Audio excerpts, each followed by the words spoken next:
Assalamualaikum warahmatullahi wabarakatuh. Selamat datang di channel Joyo The Explorer Channel. Oke sahabat semuanya, pada kesempatan kali ini kita akan membahas tentang kalau ini 7 kekurangan mobil listrik, tapi kita akan bahas persatu persatu.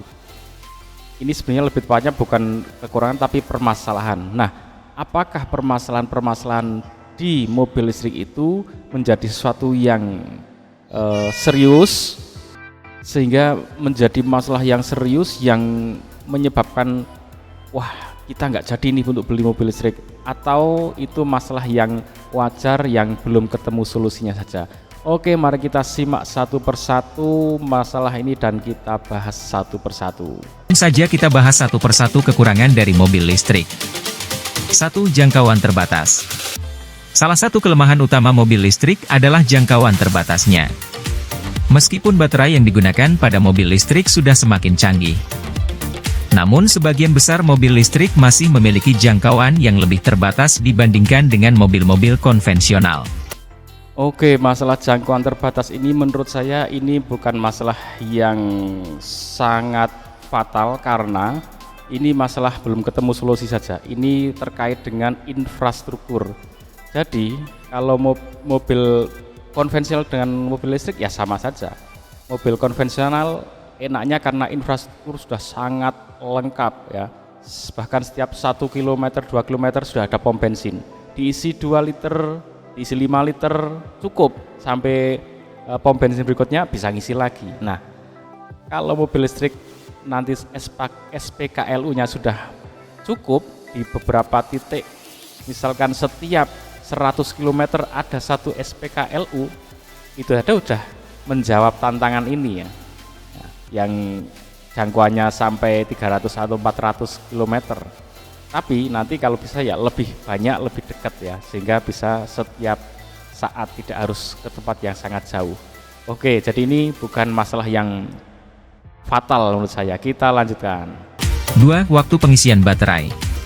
Proses pengisian baterai merupakan momok bagi sebagian orang. Jika mengisi tangki bahan bakar hanya memerlukan beberapa menit, pengisian baterai mobil listrik memerlukan waktu yang lebih lama, tergantung pada jenis pengisian dan kapasitas baterai. Namun seiring perkembangan teknologi, stasiun pengisian yang lebih cepat sedang dikembangkan untuk mengatasi masalah yang satu ini. Oke, waktu pengisian sudah terjawab ya, karena sudah ada fast charging, sehingga 30 menit itu sudah bisa mengisi dari 20% sampai 80 atau 90% itu sudah bisa. Jadi ini sudah terjawab ya. 3. Infrastruktur pengisian yang terbatas. Walaupun pertumbuhan infrastruktur pengisian listrik semakin pesat, masih ada daerah-daerah yang kekurangan stasiun pengisian, terutama di pedesaan dan wilayah terpencil.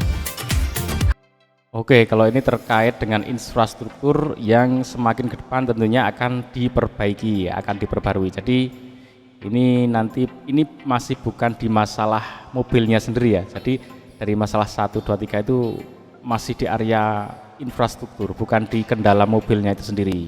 Biaya awal yang lebih mahal. Harga mobil listrik masih menjadi perhatian bagi banyak calon konsumen. Meskipun dalam jangka panjang pemilik mobil listrik dapat menghemat uang melalui biaya operasional yang lebih rendah, namun biaya awal yang tinggi bisa menjadi kendala bagi mereka. Oke, biaya awal yang mahal ya tidak bisa dihindari, karena memang ini teknologi baru, semuanya serba baru. Jadi ya itu berarti yang ada di kendaraannya itu ya permasalahan ini. Yang lain masih di infrastruktur. 5. Keterbatasan performa. Bagi pecinta mobil dengan performa tinggi, beberapa model mobil listrik mungkin tidak akan memberikan kepuasan yang sama. Meskipun ada beberapa mobil listrik yang sangat cepat, pilihan performa bisa menjadi terbatas untuk sebagian konsumen yang menginginkan power dan juga akselerasi yang tinggi.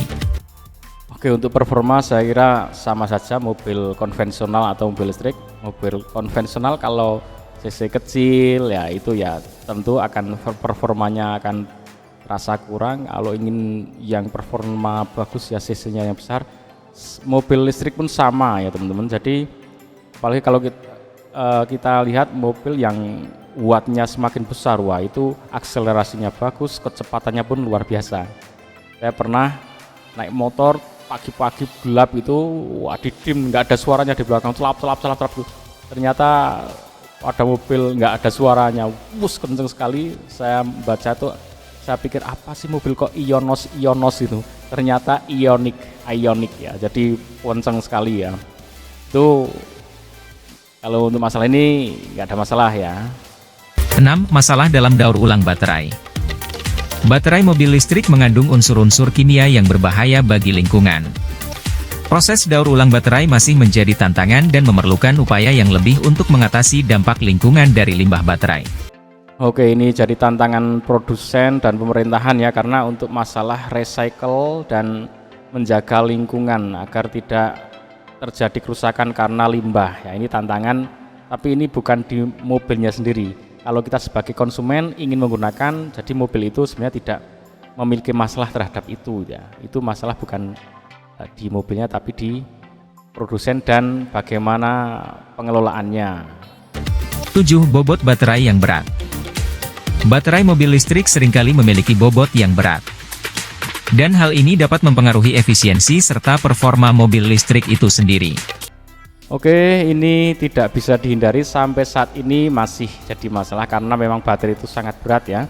Mungkin nanti ke depan ditemukan temuan baru dalam hal baterai, karena kita pernah dengar masih kabar-kabar angin itu baterai nuklir. Wah, ini sangat mengerikan ya. Bisa umur pakainya 50 tahun. Wah, itu nanti teknologi akan terus berkembang dan itu tentunya akan lebih ringan. Walaupun nanti nggak tahu isi bahayanya seperti apa. Tapi ini masih saat ini di tahun ini masih menjadi tantangan karena memang mobil listrik ini sangat berat, baterainya berat banyak, sehingga bahkan nggak ada ban serep ya karena sudah penuh muatannya dan sudah berat ya. Jadi memang ini masih jadi masalah, tapi it's okay lah, akan terus dikembangkan. Dan ini sebenarnya ya masih bukan jadi masalah yang besar, karena asalkan mobilnya berfungsi dengan baik ya it's okay. Memang bobotnya seperti itu. Bahkan mobil kalau bobotnya tinggi itu kan lebih stabil, anteng, nyaman. Makanya tidak heran kalau mobil listrik ini sangat nyaman dikendarai karena ada baterai di bawah yang menjadi beban sehingga dia sangat stabil. Oke, sahabat Joyo di Explorer Channel, informasi ini semoga bermanfaat. Jadi jangan takut kalau masalahnya seperti yang saya sampaikan ini masalah bukan ada di mobilnya, yang ada di mobilnya cuma sangat ringan-ringan. Jangan takut. Ikuti terus Joyo di Explorer Channel. Jangan lupa like, comment, share, subscribe. Assalamualaikum warahmatullahi wabarakatuh.